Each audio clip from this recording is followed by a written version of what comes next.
Hello friend, welcome back to e learning with नाम ma'am channel. आज का जो सेशन है काफ़ी इंपॉर्टेंट सेशन है क्योंकि बात करेंगे यहाँ साइंस की श्रृंखला की। आपको बता दें कि 2 दिन से किसी कारणवश क्लास नहीं हो पा रही थी, बट आज से जो रहेगा हमारा साइंस का रहेगा। जब तक अगर हमारा एलटी का जो सिलेबस है वो टाइपिंग मतलब फॉर्मेट में या कहें कि एक बुक के रूप में नहीं आ जाता, तब तक एलटी का जो होम साइंस का सिलेबस है जल्द ही आपको क्या करेंगे कि उसके एक बुक की तरह यानी पीडीएफ प्रोवाइड करी जाएगी और वही पीडीएफ की क्लासेस आपको दी जाएंगी और उस पीडीएफ को भी आपको पढ़ने को मिलेगा।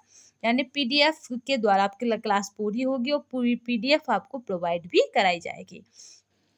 तो चलिए यहाँ पे साइंस वाले पोर्शन को इसलिए देखते रहेंगे क्योंकि साइंस वाला पोर्शन जितना ज़्यादा हमारा मजबूत होगा उतना ज़्यादा हम पीजीटी के नज़दीक होंगे।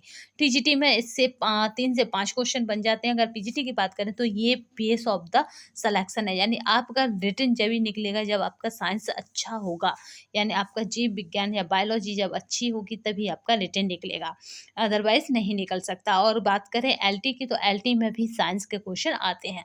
तो चलिए स्टार्ट करते हैं आज की श्रृंखला को उसी मोटिवेशन कोड के साथ जो आपको ऊर्जावान रखेगी तथा औरों से बेटर तथा अलग करने के लिए प्रेरित करती रहेगी, क्योंकि हारा वही है जो लड़ा नहीं, आप हार नहीं सकते क्योंकि आपने हार मानी नहीं। तो हंस मुस्कुरा रोना कम कर दे, जिंदा है तू जिंदगी की नाक में दम कर दे। तो चलिए स्टार्ट करते हैं आज का सेशन।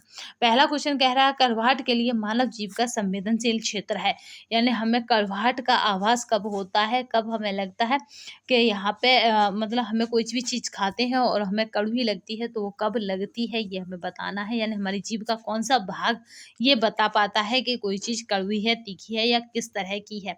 तो याद रखेंगे कि वो भाग कौन सा होता है, तो वो भाग होता है पीछे का भाग। पोस्टीरियर पार्ट जो होता है यानी पीछे का जो पार्ट होता है जीभ का वही बता पाता है। पीछे के पार्ट का मतलब है जो गले के पास होता है। भाई स्वाद कहाँ आपको महसूस होता है, गले में, ना कि आगे की फ्रंट पे। तो इसलिए याद रखिएगा कि जीभ का वह भाग जो पीछे की तरफ होता है वही बताता है कि खाद्य पदार्थ कड़वा है या कैसा है। तो याद रखेंगे इसका जो राइट आंसर हो जाएगा वो हो जाएगा सी। चलिए नेक्स्ट क्वेश्चन देखते हैं। मानव शरीर में प्रोटीन का पाचन निम्नलिखित में से किस अंग में आरंभ होता है। तो कौन सा अंग है जहाँ पे प्रोटीन का पाचन क्या हो जाता है, आरंभ हो जाता है। तो यहाँ पे जो राइट आंसर की अगर बात की जाएगी तो वो क्या हो जाएगा, तो यहाँ पे राइट आंसर क्या हो जाएगा, वो हो जाएगा अमाशय यानी स्टोमच। ठीक है। अग्नाशय को पाचन रस के उत्पादन के लिए उत्तेजित करने वाला हार्मोन्स कौन सा है। तो इनमें से कौन जो है क्या करता है, उत्तेजित करता है। तो यहाँ पे जो उत्तेजित करने वाला हार्मोन्स कौन सा है, तो वो है सिक्रेटिन। सिक्रेटिन क्या करता है, उत्तेजित करता है। मानव शरीर में पाचन का अधिकांश भाग किस अंग में संपन्न होता है। तो यहाँ पे पूछा जा रहा है अधिकांश भाग। जो भी ऑप्शन दिए गए हैं वो सभी कैसे हैं, तो याद रखिएगा। और वो सभी कैसे ऑप्शन है तो वो कहीं ना कहीं पाचन से रिलेटेड है, मगर पूछा जा रहा है कि अधिकांश भाग किस अंग में संपन्न होता है। तो याद रखिएगा स्मॉल इंटेस्टाइन यानी छोटी आंत में यह संपन्न होता है। नेक्स्ट क्वेश्चन देखते हैं। शरीर में अतिरिक्त ग्लूकोज ग्लाइकोजन में परिवर्तित होकर भंडारित करता है, यानी ऐसा कौन सा पार्ट है शरीर का वो क्या करता है कि अतिरिक्त ग्लूकोज को ग्लाइकोजन में परिवर्तित करके भंडारित करता है। तो याद रखेंगे यहाँ पे जो राइट आंसर हो जाएगा वो क्या हो जाएगा, यहाँ पे मोस्ट इम्पोर्टेंट क्वेश्चन है। तो याद रखेंगे कि जो भंडारित करे शरीर को, यानी अतिरिक्त जो भाग है हमारा उसको लेके ये क्या कर रहा है, भंडारित कर रहा है। तो यहाँ पे जो राइट आंसर हो जाएगा वो हो जाएगा लीवर। ठीक है, लीवर क्या करता है, लीवर अतिरिक्त जो ग्लूकोज होता है उसको ग्लाइकोजन में परिवर्तित करके भंडारित करता है। तभी तो आपने देखा होगा जब आप व्रत रहते हैं, जब आप फास्ट रहते हो, खाना खाते नहीं तो शरीर को एनर्जी कहाँ से मिलती है, तो जो अतिरिक्त ग्लूकोज हमारी बॉडी में जमा होता है वही हमें एनर्जी देने का कार्य करता है। चलिए नेक्स्ट क्वेश्चन देखते हैं। प्रोटीनों के पाचन में सहायक एंजाइम है। तो यहाँ पे सहायक एंजाइम की बात हो रही है, तो वो सिप्रिन, यहाँ पे स्ट्रिपिन क्या है, सहायक एंजाइम है, या कहें ट्रिप्सिन क्या है, सहायक एंजाइम है। ठीक है, जो प्रोटीन के पाचन में सहायता करता है। तो यहाँ पे जो राइट आंसर हो जाएगा वो क्या हो जाएगा, सी हो जाएगा। यानी ट्रिप्सिन क्या कर रहा है, प्रोटीन के पाचन में सहायक एंजाइम की भूमिका निभाता है। चलिए नेक्स्ट क्वेश्चन। पित्ताशय में उपस्थित पत्थर निम्नलिखित में से किसका पाचन प्रभावित करते हैं। अगर आपके पित्त थैली में अगर कहें यहाँ पे गॉल ब्लैंडर में क्या हो जाता है कि स्टोन हो जाते हैं, तो यहाँ पे क्या मतलब किस चीज़ को प्रभावित करते हैं वो स्टोन। तो याद रखिएगा वो किस चीज़ को प्रभावित करेंगे, इफ़ेक्टिव करेंगे, तो यहाँ पे जो राइट आंसर हो जाएगा 7 का, वो याद रखेंगे क्या हो जाएगा, वो वसा के पाचन को प्रभावित करते हैं। नेक्स्ट क्वेश्चन देखते हैं। हमारे शरीर के पृष्ठ के नीचे जो वसा होती है, आपने देखा होगा जो हमारी लेयर है उसके नीचे वसा होती है, तो वह निम्नलिखित में से किसके विरुद्ध बाधा के रूप में कार्य करती है? तो वो किसके विरुद्ध बाधा के रूप में कार्य करेगी? तो आप बताएँगे कि उस शरीर के ऊष्मा में की हानि के विरुद्ध, लॉस ऑफ द, यहाँ पे हीट फ्रॉम द बॉडी, तो यहाँ पे जो शरीर के अंदर जो ऊष्मा है उसकी हानि के विरुद्ध ये कार्य करती है। चलिए नेक्स्ट क्वेश्चन देखते हैं।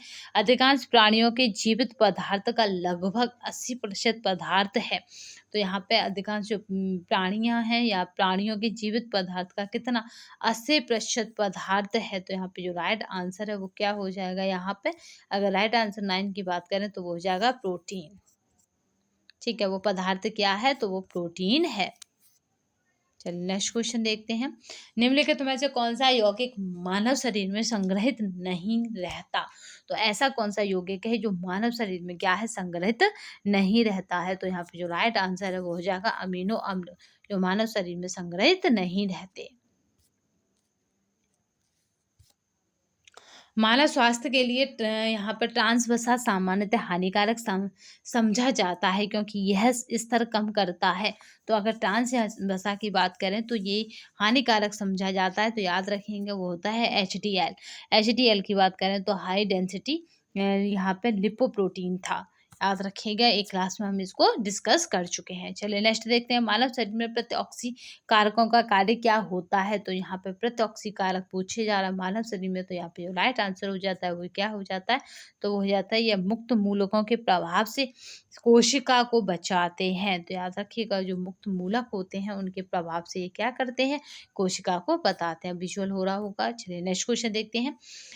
अस्थि एवं दांत निर्माण हेतु निम्नलिखित में से किनकी आवश्यकता होती है? तो यहाँ पे अस्थियों का भी निर्माण करना है, यानी बॉडी की और दांतों का भी निर्माण करना है, तो किसकी यहाँ पे आवश्यकता होती है? तो यहाँ पे जो राइट आंसर है वो कैसे हो जाएगा, यहाँ पे राइट आंसर क्या हो जाएगा, कैल्शियम तथा फास्फोरस की आवश्यकता होती है।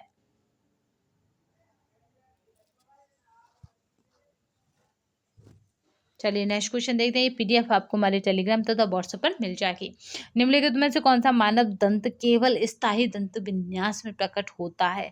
तो केवल और केवल किस में प्रकट हो रहा है, तो एक स्थायी स्थायी क्या कर रहा है, वो स्थायी दंत विन्यास में प्रकट हो रहा है, तो यहाँ पे कहा जाएगा कौलार्क यानी चौवर्णक क्या है, स्थायी दांत में प्रयुक्त हो रहे हैं।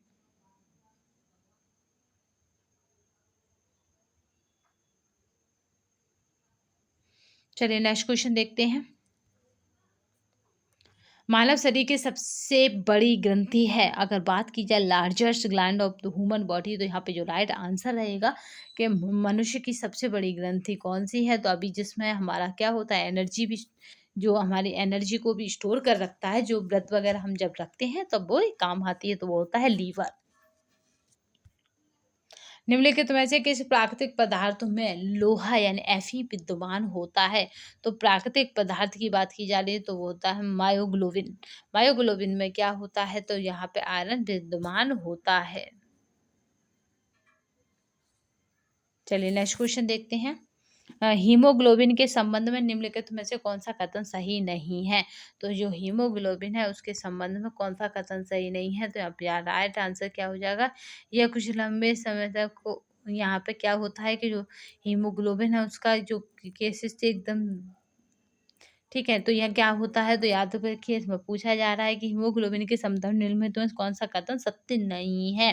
यहाँ पे सत्य नहीं पूछा जा रहा है, ये जरूर पेपर में याद रखिएगा, क्योंकि कभी कभी हमारे क्वेश्चन इसकी वजह से काउंट या कहेंगे इसकी वजह से गलत हो जाते हैं। तो यहाँ पे जो राइट आंसर हो जाएगा वो क्या हो जाएगा, तो यह कुछ अम्लीय होता है, ये बात सही नहीं है।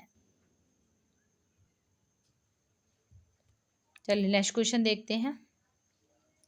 यहाँ पे ट्राइग्लिसराइड क्या है, तो ट्राइग्लिसराइड क्या है, यहाँ पे जो राइट आंसर होगा इसका वो क्या हो जाएगा, तो ट्राइग्लिसराइड की बात करें तो ये क्या है, तो ये वसा है। ट्राइग्लिसराइड क्या है, तो वसा का ही एक रूप है। चलिए नेक्स्ट क्वेश्चन देखते हैं।